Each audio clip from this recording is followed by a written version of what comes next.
Hi, in today's mini lesson we're going to talk about measuring, marking, laying out, and cutting a 2x4 with the miter saw. So, suppose we want to cut 1 foot off of this 2x4. We're going to start by taking our tape measure, measuring from one end, and then we're going to mark on 12 inches on 1 foot. We're going to make what's called a crow's foot. So a crow's foot looks like this, and it is basically a point that points to the 12-inch mark. Then we're going to set our tape aside for a second, and we're going to grab a tool called a rafter square. Now, this square does a bunch of different things, and it's meant for laying out angles and stuff when we're cutting rafters. But what we need to know today is that this is the lip, okay, and this is the ruler. Now, we need to make sure that we have our lip tightly against the long edge of the board. We're going to slide our ruler along until the edge of the ruler is aligned with the center of our crow's foot here, and we're going to scribe a line. We'll notice that our line goes right through the middle of our crow's foot, but we're going to double check our measurement because you know what they say, measure twice and cut once. So our line is in fact at 12 inches, and we're going to want to make sure we mark our waist side. So we're going to put an X over here. This is the side we're getting rid of. This is the side we're keeping. That's going to come important later.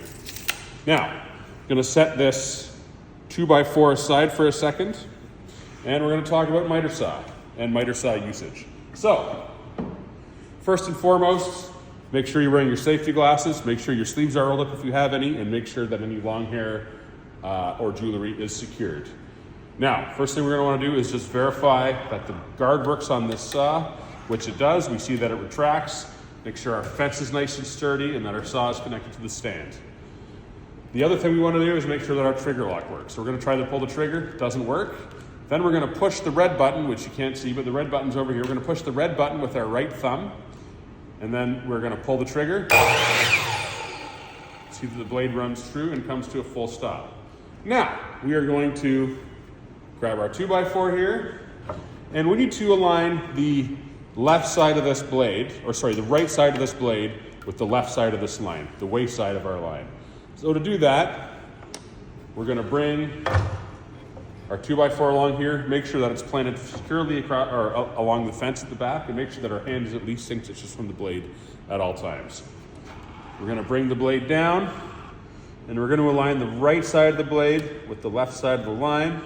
Also, we should make sure that we have full clearance, which we do. So we will get our mark lined up here.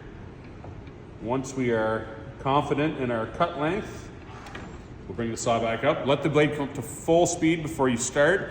Gently plunge down, and then bring the blade back up and turn the saw off. It's gonna look something like this.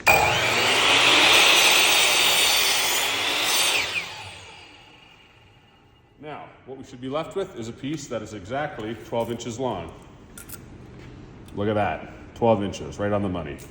And that's layout, marking, scribing, and cutting on the miter saw in a nutshell.